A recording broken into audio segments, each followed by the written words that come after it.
ours gave us this log. I cut off the end was irregular, so I cut it off. I got it mounted on my 2014 with on a woodworm screw. I don't use those very often, but every now and then it's warranted. I'm really not sure what this wood is. It's vaulted and it's hard. And it's relatively dense. I don't think it's ash, but I suppose it could be. I'm not sure what it is, but I think it'll be pretty. And she said, make me something pretty out of it. So before I do that with the bigger piece of the log, I'm going to do this test piece to see how it burns and finishes, and we'll see what we can do with it. But anyway, let's get to the 2014. See what we can do with this unknown stuff.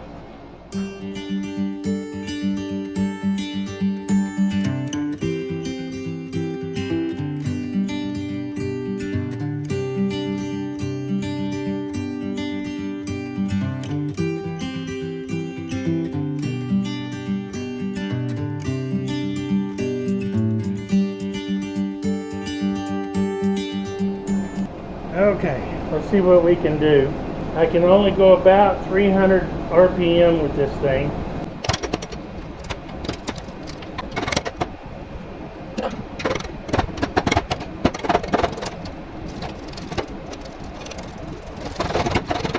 I'm chewing it up good. I'm not doing much turning.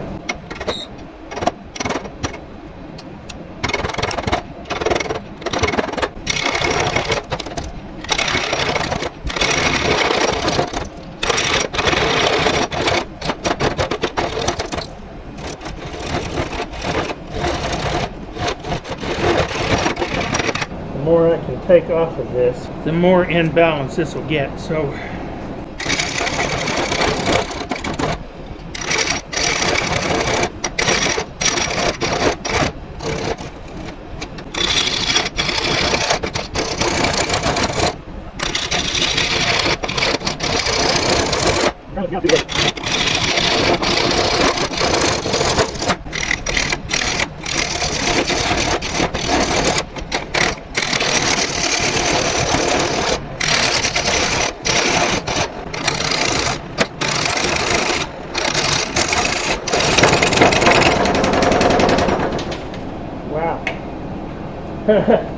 vibrated my headstock loose, but it wasn't going anywhere. It was up back against the stops, but it was loose.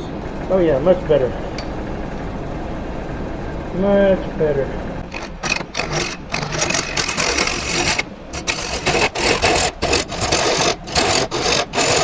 Amazing how much difference a tight headstock makes, isn't it?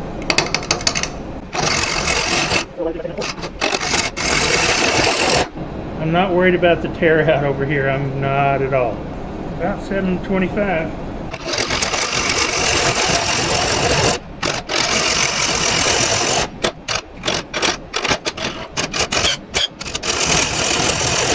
You can't bog this thing down, but you can sure slip the belt if you're being too aggressive and get a catch like that.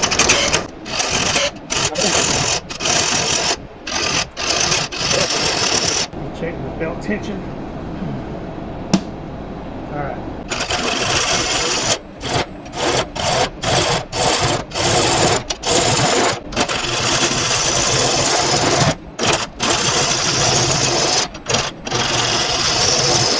The shavings coming off of there are hot, just in case y'all were wondering.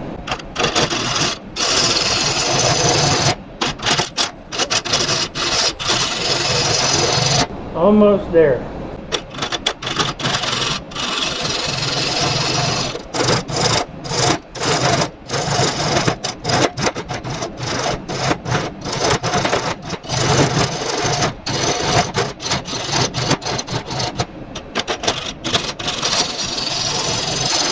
Okay, I'm there. Now it looks like ash.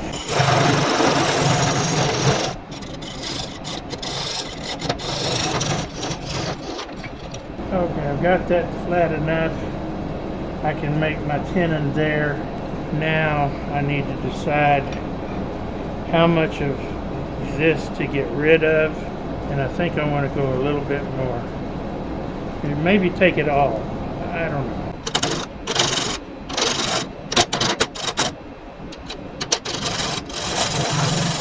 Now that I'm into it, it smells like ash.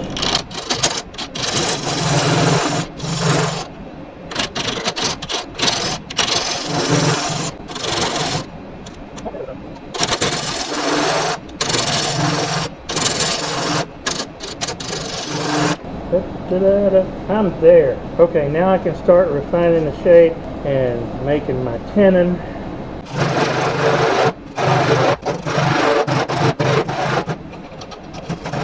Alright, nice tenon. It looks to be nice and firm. That's good. Put my 40/40 on here and start shaping.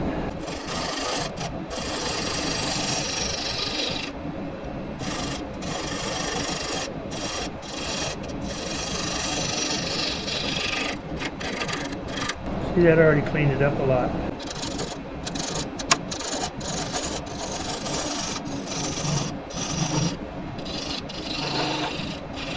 See the difference in the kind of wisps I'm getting off of there now?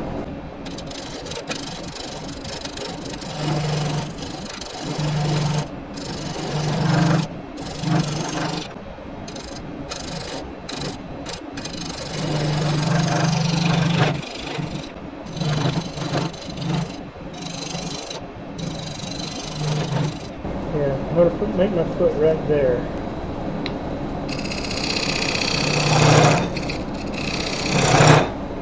That's my reminder. Now, a little more scraping in here.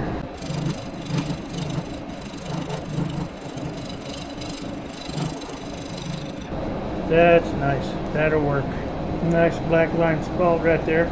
The cracks that were in this I've already turned out, so there's no cracks left in it. I don't know how wet this is or dry it is, but it doesn't feel wet at all.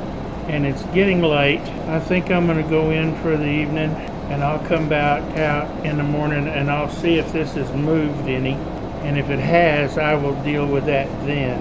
It's going to be a nice little bowl. There's a bit of a crack right here, so I think I'm going to hit that with some medium brown just in case.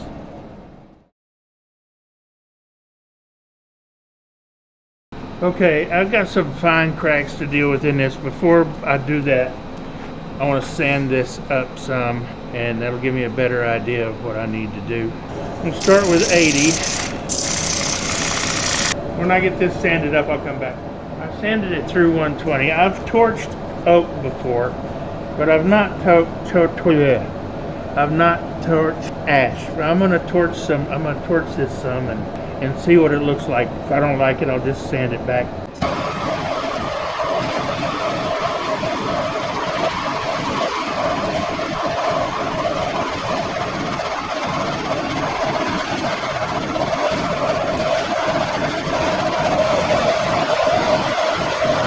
I opened up some cracks that I didn't really want to open up, a bunch of them.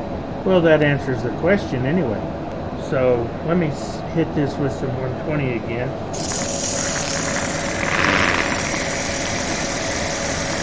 I actually kind of like the look, so I'm going to keep sanding this.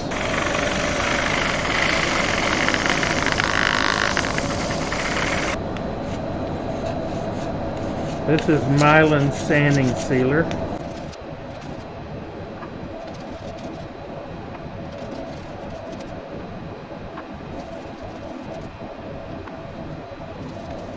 I'm going to fill these cracks with black Starbond.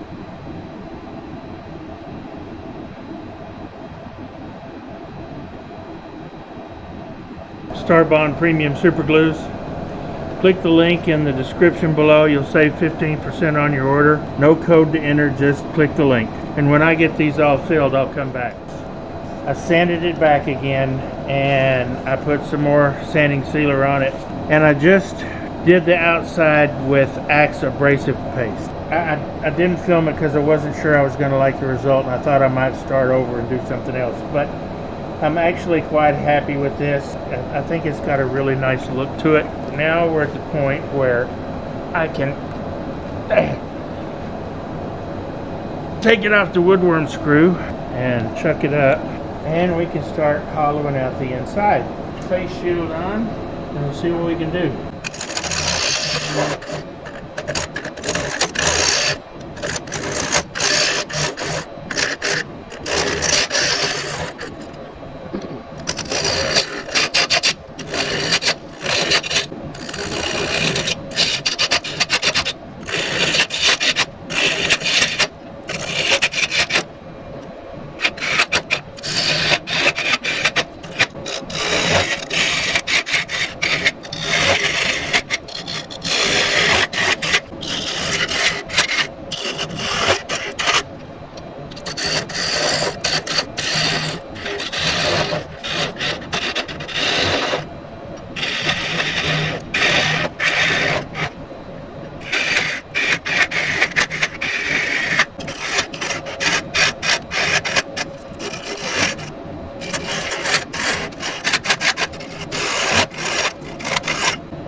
Okay, wall thickness is consistent.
That is it.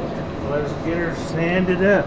I don't see any serious tool marks in here and no real significant tear out. So I'm going to start at 120.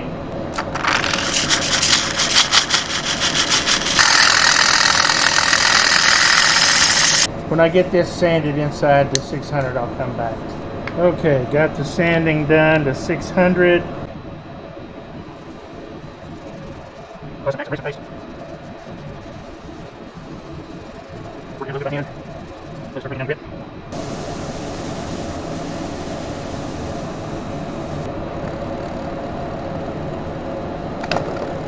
And it's pretty. Now I'm going to hit the bark, sand the bark with 120.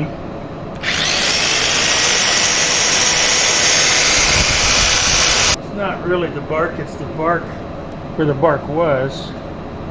So I'm going to try something.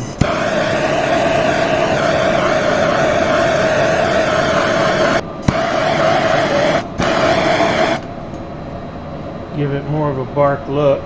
I like that better. And I think what I'm going to do, I'm going to try one I've not used before. I haven't used Hampshire Sheen Danish oil by Martin Saban Smith. It's food and toy safe, but that's not why I'm using it. I'm going to use it because I've not used it before and I want to see what it does. 20 minutes to dry between coats and 2 hours to cure. That's a lot faster than antique oil or any of the others.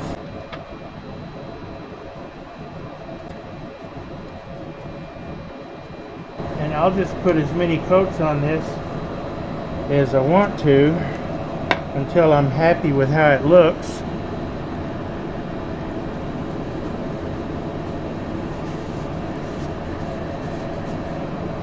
And at first blush, I have to tell you, I am liking this stuff.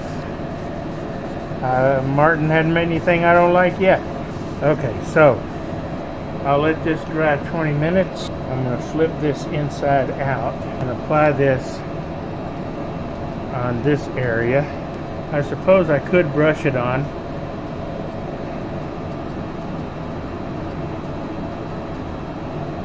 But this seems to be doing the trick. So I'll set my timer for 20 minutes and then I will come back and apply another coat and another coat until I'm happy. Okay, it's soaking in on the inside. You can see that. And that's okay. It is a penetrating oil and that's what oils are supposed to do. I don't know how glossy it's going to get, but we'll see. So I'll be back in a few minutes. Okay, I've got 4 coats on it, inside and out. It may need some more tomorrow, but it's late and I'm going to go in and we'll see what it looks like when I come back out here tomorrow.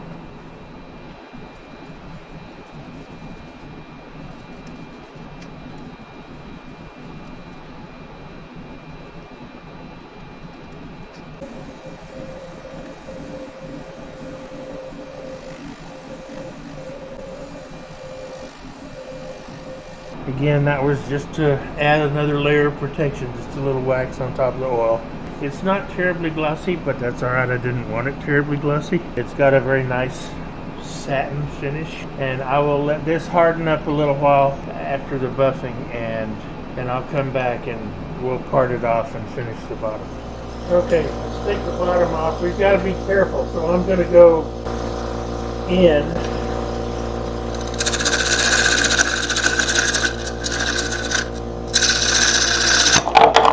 So I don't do that. Ash is really way too porous for a vacuum chuck. I know this. I was hoping the oil would have filled it enough, but it didn't. So I have another plan. As soon as I get this mounted, I'll come back. Well, I almost forgot to record, didn't I? So I used my thin parting tool and cut that in.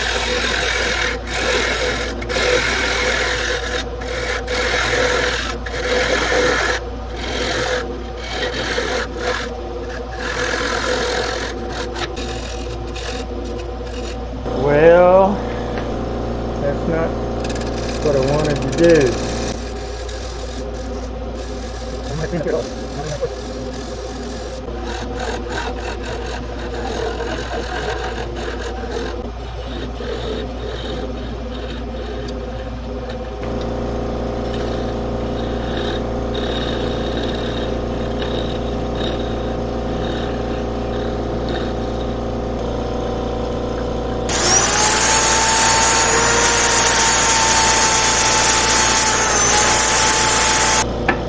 On with some mylons.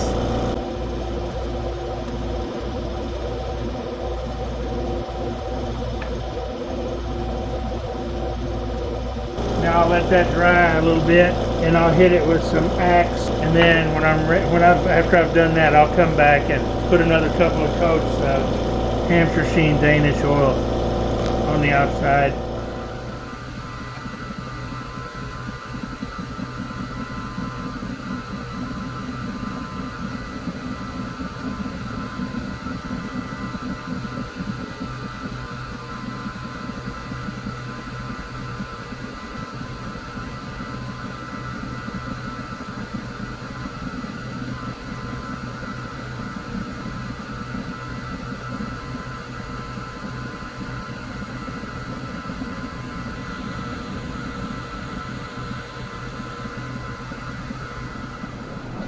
So here it is, 4 coats of Hampshire Sheen Danish oil inside and out. It's not a real high gloss, but it's not sold as a high gloss finish. It's just a very protective and building finish, and it is food safe.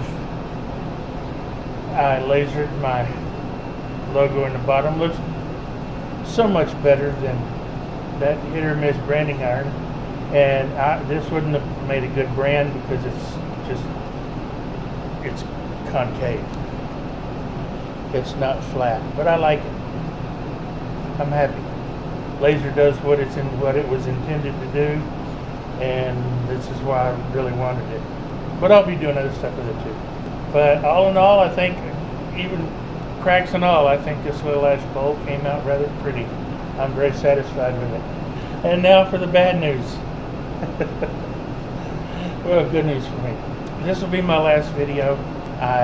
We're going on another cruise at the end of the week, 7 days. This one was free, so I can't complain. And we'll be back into May sometime. So just wanted to give you all a heads up for that. I appreciate your constant support and hanging in there with me. I really do. It means a lot. I like this bowl.